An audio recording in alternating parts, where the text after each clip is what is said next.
Assalamualaikum warahmatullahi wabarakatuh. Kembali lagi dengan kami di SM Channel. Untuk pertemuan kali ini kita akan membahas atau mempelajari tentang soal-soal pada sistem aplikasi Chat KPU guna tes Chat PPK pada Pilkada tahun 2024.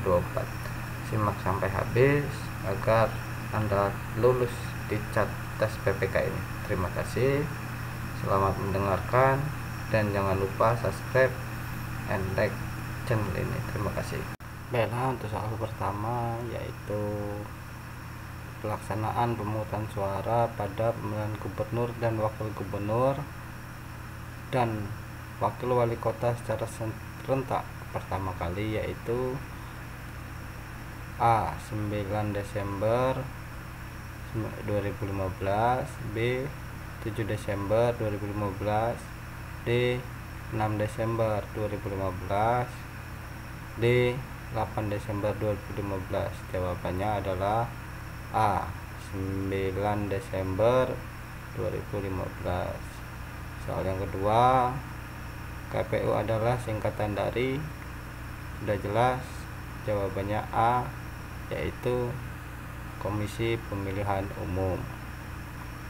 Soal nomor 3, Dewan Kehormatan Penyelenggara Pemilihan Umum atau disingkat DKPP adalah suatu lembaga yang dikhususkan untuk mengimbangi dan mengawasi check and balance kinerja dari KPU dan Bawaslu serta jajaran. Masa tugas anggota DKPP adalah A. 4 tahun, B. 5 tahun, C. 6 tahun, D. 3 tahun. Jawabannya 5 tahun. Soal nomor 4, lembaga yang ditugaskan untuk menerima aduan atau laporan dugaan adanya pelanggaran kode etik yang dilakukan oleh penyelenggara pemilu adalah DKPP. Kita langsung saja biar cepat. Soal nomor 5, peraturan terbaru tentang pembentukan dan kerja Badan ad hoc penyelenggara pemilihan umum dan pemilihan gubernur dan wakil gubernur, bupati dan wakil bupati serta wakil wali kota, yaitu peraturan PKPU nomor 8 tahun 2022 ya. Soal nomor 6, panitia pemilihan kecamatan yang selanjutnya disingkat PPK adalah panitia yang dibentuk oleh KPU provinsi untuk melaksanakan pemilu di tingkat kecamatan atau nama lainnya. Panitia dibentuk oleh KPU pusat atau melakukan pemilu di tingkat kecamatan atau nama lainnya. Panitia yang dibentuk oleh KPU kabupaten untuk melaksanakan pemilu di tingkat kecamatan atau nama lainnya. Panitia dibentuk oleh KPU provinsi untuk melaksanakan pemilu di tingkat kelurahan dan nama lainnya. Jawabannya adalah C.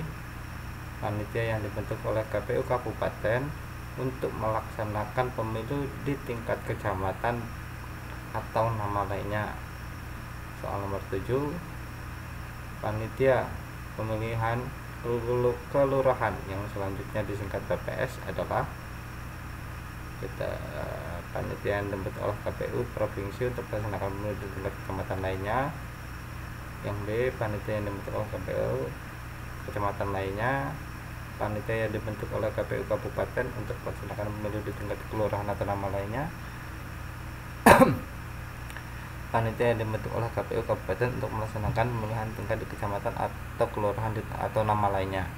Jawabannya adalah C. Panitia yang dibentuk oleh KPU kabupaten kota untuk melaksanakan pemilu tingkat kelurahan atau nama lainnya. Soal nomor 8, kelompok penyelenggara pemungutan suara yang selanjutnya disebut KPPS adalah kelompok yang dibentuk oleh KPU kabupaten untuk melaksanakan pemungutan suara di tempat pemungutan suara. Kelompok yang dibentuk oleh KPU provinsi untuk melaksanakan pemungutan suara di tingkat pemungutan suara. C. Kelompok yang dibentuk oleh PPK untuk melaksanakan pemungutan suara. D. Kelompok yang dibentuk oleh BPS untuk melaksanakan pemungutan suara di tempat pemungutan suara? Jawabannya adalah A. Kelompok yang dibentuk oleh KPU Kabupaten untuk melaksanakan pemungutan suara di tempat pemungutan suara. Soal nomor 9, undang-undang yang mengatur penyelenggaraan yang berlaku sekarang adalah Undang-Undang Nomor 7 Tahun 2017.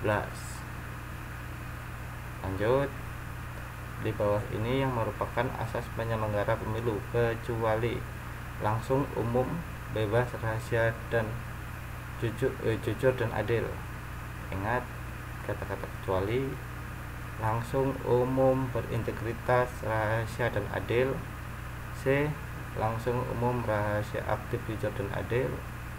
D. Langsung, umum, bermusyawarah, mufakat, rahasia, jujur, dan adil.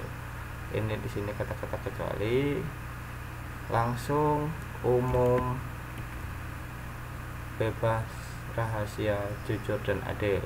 Nah, putusan soal nomor 11 ya, lanjut.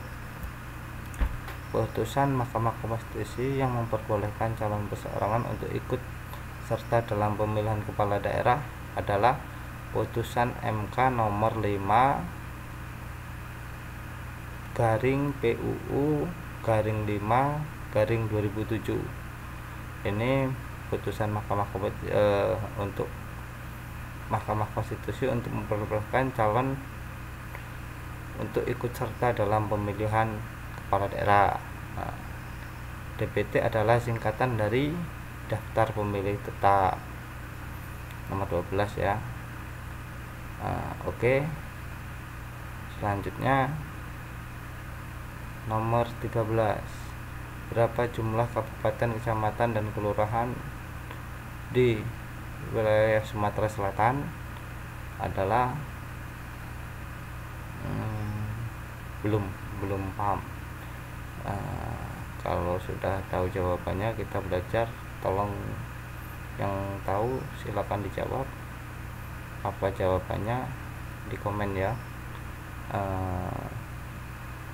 Nomor 14, surat cadangan sejumlah 2,5% dari DPT dipergunakan untuk cadangan untuk kekurangan hitungan jumlah surat suara, cadangan pemilihan gubernur, bupati, dan wakil bupati, mengganti surat pemilih yang keliru mencoblos, mengganti surat suara yang rusak dan pemilih tambahan, cadangan kekurangan surat suara di TPS lain. Yang benar, mengganti surat pemilihan yang keliru mencoblos dan mengganti surat suara yang rusak untuk pemilihan tambahan. Oke, soal nomor 15. Dalam menyelenggarakan pemilu dan pemilihan serentak, Komisi Pemilihan Umum atau KPU dibantu untuk struktur kelembagaan di wilayah bawahnya yang bersifat hierarkis, yaitu, biar jelas ya, dalam menyelenggarakan pemilu, dalam menyelenggarakan pemilihan umum, KPU provinsi dan kota. Nomor 16, menurut Komisi Pemilihan Umum nomor 8 tahun 2022 tentang pembentukan tata kerja Badan ad hoc penyelenggara pemilu dan pemilihan gubernur, wakil gubernur, bupati, dan wakil bupati, manakah di bawah ini yang merupakan pernyataan yang benar? PPK dibentuk oleh KPU Kabupaten paling lambat 6 bulan sebelum penyelenggaraan pemilu atau pemilihan dan dibubarkan paling lambat 2 bulan setelah pemungutan suara pemilu atau pemilihan. Ingat, untuk PPK dibentuk 6 bulan sebelum penyelenggaraan pemilu dan dibubarkan paling lambat 2 bulan. Jadi untuk PPK untuk pilkada ini sedemikian ya. Oke, lanjut. Mekanisme pengambilan keputusan panitia pemilihan kecamatan dilakukan dalam rapat pleno. Manakah pernyataan di bawah ini yang salah? Rapat pleno dinyatakan sah jika dihadiri paling sedikit 2 atau per 3 dari jumlah anggota PPK yang dibuktikan dengan daftar hadir. Dalam hal tercapainya persetujuan di dalam rapat pleno PPK, maka keputusan ini berdasarkan suara terbanyak. Anggota KPPK wajib melaksanakan keputusan PPK. Keputusan rapat pleno PPK sebagaimana dimaksud dinyatakan sah apabila disetujui oleh lebih dari 30% dari jumlah anggota PPK yang hadir. Nah, ini jawabannya yang benar. Keputusan rapat pleno PPK sebagaimana dimaksud dinyatakan sah apabila disetujui oleh lebih dari 30%.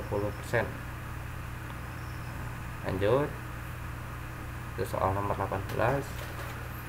Dalam proses penyelenggaraan pemilu, manakah pernyataan di bawah ini yang bukan merupakan tugas dari PPK? A.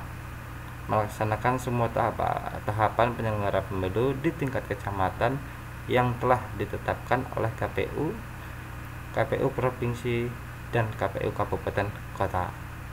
B. Menerima dan menyampaikan daftar pemilih kepada KPU kabupaten kota. C. Mengumumkan daftar pemilih sementara. D.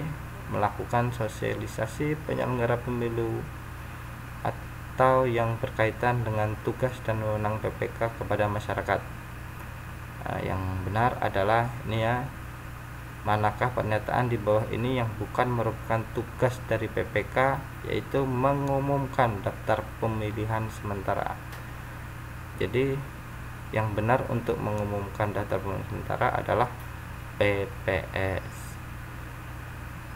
Nomor 19, kampanye dapat dilakukan oleh pasangan calon sejak hari penetapan pasangan calon, 3 hari setelah penetapan pasangan calon, 2 hari setelah penetapan pasangan calon, setelah mendapatkan nomor urut pasangan calon. Jawabannya adalah 3 hari setelah penetapan pasangan calon. Setelah penetapan, bukan mendaftar ya. Nah, nomor 20, daftar penduduk potensial DP4 didapat dari Dinas Kependudukan dan Catatan Sipil, bukan dari pemerintah daerah, bukan dari Komisi Pemilihan Umum, Dinas Kependudukan, ataupun badan statistik. Yang diambil yaitu Dinas Kependudukan dan Catatan Sipil. Lanjut, nomor 21, rekapitulasi perhitungan perolehan suara dituangkan dalam berita acara dan sertifikat hasil rekapitulasi perolehan suara, berita acara PPS, berita acara PPK, sertifikat hasil perhitungan suara PPK. Yang benar adalah A. Berita acara dan sertifikat hasil rekapitulasi perolehan suara. Halaman nomor 22, dalam pemilihan DP4 merupakan salah satu sumber data pemilihan yang dapat dipertimbangkan dalam pemutahiran DP4 adalah data pemilihan penduduk pemilihan pemilu, daftar pemilihan potensial penduduk, data penduduk potensial dalam pemilihan, daftar penduduk potensial pemilih pemilihan. Yang benar D. Daftar penduduk potensial dan pemilihan. Nomor 23, lembaga apakah yang bertugas mengaudit dana kampanye? A. BPK, B. KPK, C. Kantor Angkutan Publik, D. Kementerian Keuangan. Yang benar adalah Kantor Angkutan Publik. Nomor 24, apabila Anda seorang pemimpin, tindakan apa yang Anda ambil dalam mendelegasikan sebuah tugas pada staf-staf Anda? A. Saya mendelegasikan tugas kepada staf dan menyerahkan tugas pengontrolan serta pengawasan untuk saya. Saya mendelegasikan sebagai besar tugas staf dan sebagainya. Saya mendelegasikan tugas-tugas biasa kepada staf dan tugas-tugas penting untuk saya. Saya akan mendelegasikan tugas apapun kepada staf. Yang benar adalah saya mendelegasikan tugas-tugas biasa kepada staf dan tugas-tugas penting untuk saya. Jadi seluruh tugas tidak diserahkan kepada staf ya. Lanjut, gaya kepemimpinan seorang eksekutif mempunyai karakteristik yang mudah dikenal, yakni mahir menciptakan, mengembangkan, serta membina kerjasama, memiliki perhatian positif dalam menyelesaikan konflik antar sesama anggota dalam organisasi, memamerkan dirinya sebagai pelindung anggota organisasi, berpegang teguh pada peraturan saat mengelola organisasi dan anggota di dalamnya. Yang benar adalah memiliki perhatian positif untuk menyelesaikan konflik antar sesama anggota dalam organisasi. Nomor 26, menurut hasil penelitian di Universitas Unio, kecenderungan pemimpin yang berorientasi sendirian dapat dikenal dari salah satu sikap berikut. Langsung jawabannya adalah memperhatikan kesejahteraan karyawan dan pekerjanya.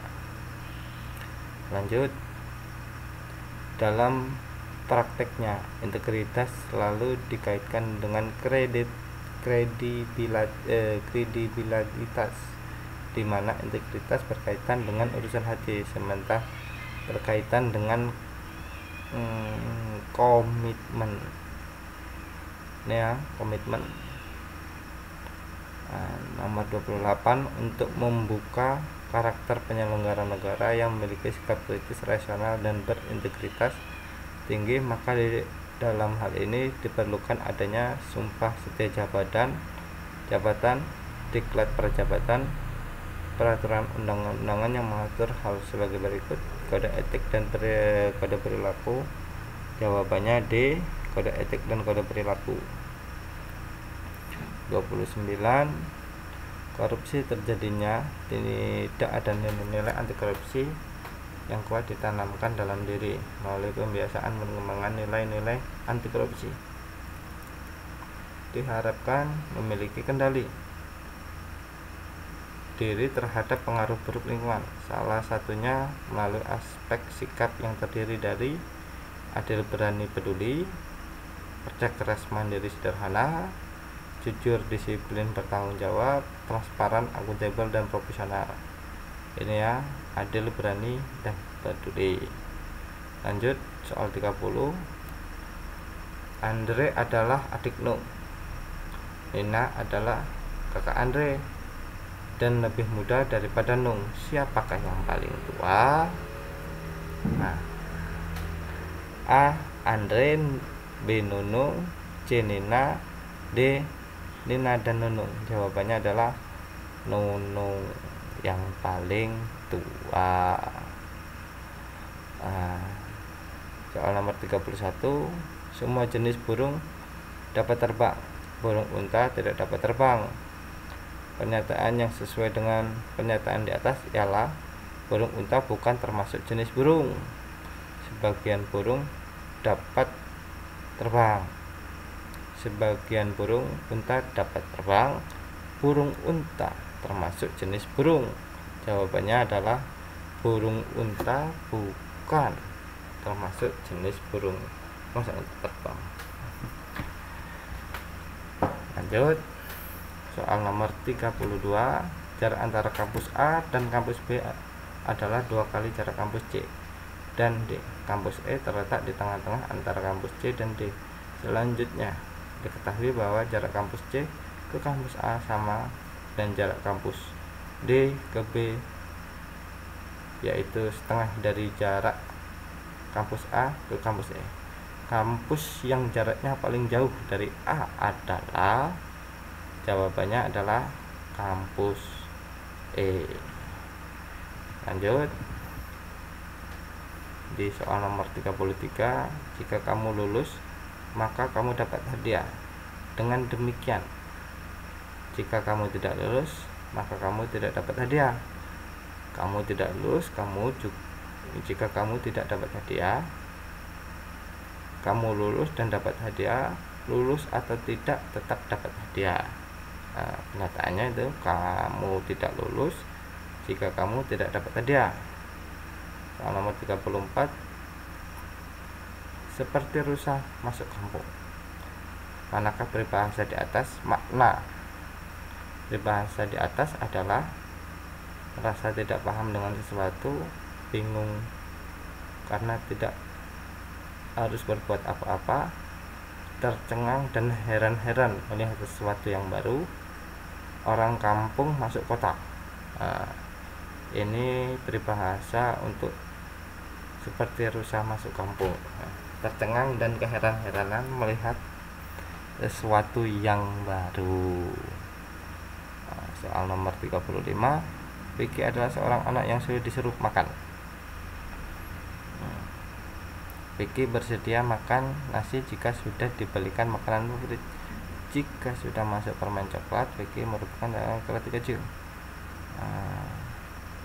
Lanjut, jawabannya adalah D, permen coklat. Baiklah, di sini kita membahas soal-soal yang sudah ada jawabannya. Jadi perlu diingat sebelum masuk tes pada aplikasi Chat PPK harus dijawab sesuai dengan versi masing-masing, dimana soal-soal ini soal-soal yang sudah kita ambil dari seluruh soal-soal yang ada di dalam YouTube, dan ini biasanya yang keluar dalam surat dalam tes CAT pada PPK tahun PPK Pilkada tahun 2024. Demikianlah, terima kasih telah menonton. Wassalamualaikum warahmatullahi wabarakatuh. Terima kasih.